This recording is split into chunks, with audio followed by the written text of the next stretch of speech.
સુરતમાં રહેતા કિરીટ પટેલ નામના યુવકે ઈચ્છા મૃત્યુની માંગણી સાથેનો પત્ર સુરત કલેક્ટરને લખ્યો છે. તેમણે જણાવ્યું હતું કે તેની પત્ની ખૂબ જ પરેશાન કરી રહી છે. વાતમાં પોલીસને બોલાવી પરેશાન કરતા આજે કંટાળીને ઈચ્છા મૃત્યુની માંગ સાથે પત્ર લખ્યો છે. સુરતમાં એક યુવકે ઈચ્છા મૃત્યુની માંગણી કરતો પત્ર સુરત જિલ્લા કલેક્ટરને લખ્યો છે. આ યુવકનું નામ છે કિરીટ પટેલ.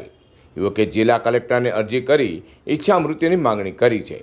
કારણ કે પોતાની પત્નીના ત્રાસને કારણે ઈચ્છા મૃત્યુની માંગણી કરવા કિરીટ પટેલ હાલ મજબૂર બન્યા છે. પોતાની પત્ની મનીષા ચૌહાણ મહિલાઓના કાયદાનો દુરુપયોગ કરીને પતિને હેરાન કરતો હોવાના આક્ષેપ પતિએ કર્યા છે અને પોતાને ખોટી રીતે ત્રાસ આપતી હોવાને લઈને ઈચ્છા મૃત્યુની માંગણી કિરીટ પટેલે કરી છે. વધુમાં કિરીટ પટેલે કહ્યું કે પત્ની પહેલાં મારીને ઉશ્કેરે છે અને ત્યારબાદ આપણે સામો પ્રતિકાર કરીએ તો 100 અથવા 181 નંબર પર ફોન કરી ગુનો દાખલ કરાવે છે. પત્ની પીડિતે કહ્યું કે તેમને અગાઉની પત્નીથી જન્મેલા સંતાને પણ આ પત્ની મનીષા દ્વારા મારવાનો પ્રયાસ કર્યો છે.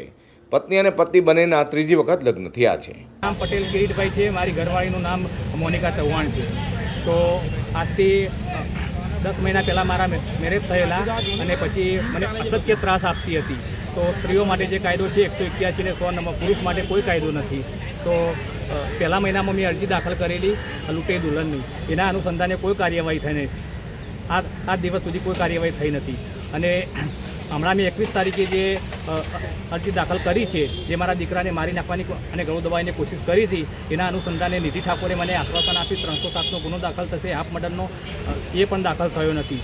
તો આજે હું કંટાળી અને કલેક્ટરમાં જે ઈચ્છામૃત્યુની માંગ કરી છે એના પર મેં આજે સિક્કો મરાયો છે અને જોઉં છું મને 3 તારીખ સુધી મને ન્યાય મળે છે કે નહીં મળતો. ન્યાય નહીં મળે તો પછી મારે આગળ પગલું ભરવું પડશે. એના માટે જિમ્મેદાર છે સૌથી પહેલાં મારી પત્ની મોનિકા, બીજો નંબર છે મારો સાળો દીપક, અને ત્રીજો નંબર મારી સાસુ, અને આ ચોથા નંબરનો છે મારા શાળાનો જે શેઠ છે પિયુષભાઈ પટેલ, એ પણ આમાં સામેલ છે અને ખોટી રીતના મારી પાસે 2 લાખ રૂપિયાની માગણી કરે છે. તો મેં એમ કહું છું કે પત્રકારો પર 2 વર્ષ પહેલાંના ખંડણીના ગુના દાખલ થાય છે, તો આ તો 10 મહિના થયા છે, તો મારા દીકરાનો ગુનો કેમ દાખલ ના થાય? મારી નાખવાની કોશિશ કરી હતી એના અનુસંધાને.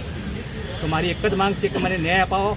હર્ષ સંઘવી સાહેબનો હમણાં કોલ આવેલો, તો હર્ષ સંઘવી સાહેબે મને આશ્વાસન આપ્યું છે. આગળ જોવાનું રહે છે કે હર્ષ સંઘવી સાહેબ મને કેવો ન્યાય અપાવે છે. આ સુરતનો જ કિસ્સો છે, તમારા વિસ્તારનો કિસ્સો છે, તો તમે મને ન્યાય અપાવો. મારે ન્યાય જોઈએ છે, બીજું કશું જ જોતું નથી. કિરીટ પટેલે જણાવ્યું હતું કે મારી પત્ની કાયદાનો દુરુપયોગ કરી લૂંટવાનો જ પ્રયાસ કરે છે. આ ઉપરાંત કિરીટ પટેલે એવું પણ કહ્યું કે પત્ની દ્વારા ખોટા કેસ કરી કોર્ટ કચેરીને ધક્કા ખવડાવવામાં આવી રહ્યા છે. આ દેશમાં પુરુષો માટે કોઈ જ કાયદો નથી. આપણે ગમે તેટલા સાચા હોય, પરંતુ સાંભળવામાં માત્ર મહિલાઓનું જ આવે છે.